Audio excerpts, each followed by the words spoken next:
how my yard went from this to this in just 6 months.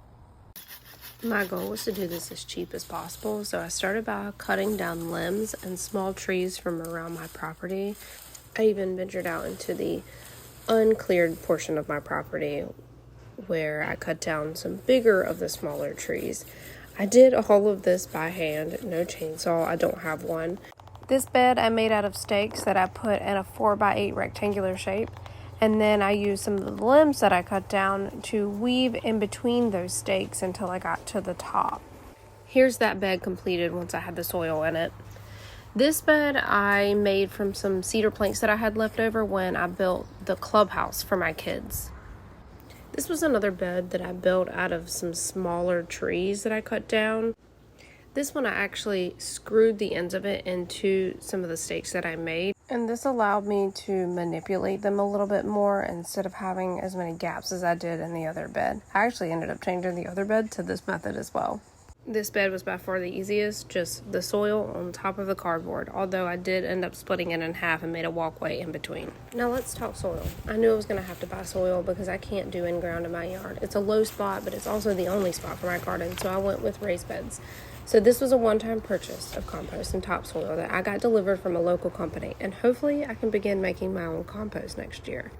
This is the trellis that I made for my tomatoes. I made it out of some stakes and then a long branch or small tree at the top there that I had in between all of them. Now, cardboard was one of the biggest things that I ended up needing. I had to go to several different stores several different times, but I was able to get a lot of my cardboard from there.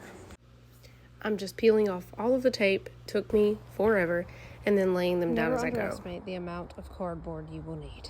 So fast forward a little, and this is where I was this spring. I had everything in the ground and doing really well. I did get a cattle panel for a trellis. I just couldn't bring myself to go cut down anything else at this point. The ticks, y'all, they're so bad this year, and I just couldn't venture out anymore. But thankfully, this is something that will last a long time. I still have a lot to do with the space, but right now it's thriving, and I couldn't be happier.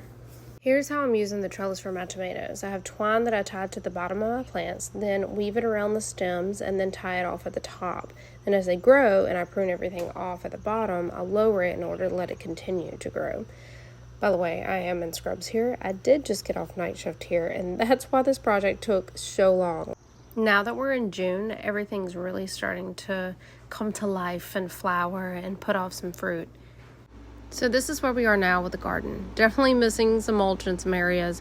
I'm trying not to buy anything. I'm waiting on Chip Drop to come through. They will drop off free wood chips at your house. So until then, it's just going to be a little ugly, and that's okay. Don't let social media influence you into spending a lot of money. I did all of this for around $550, but almost all of that is soil and a one-time cost. So follow for more dirt cheap gardening because this garden season is just getting started.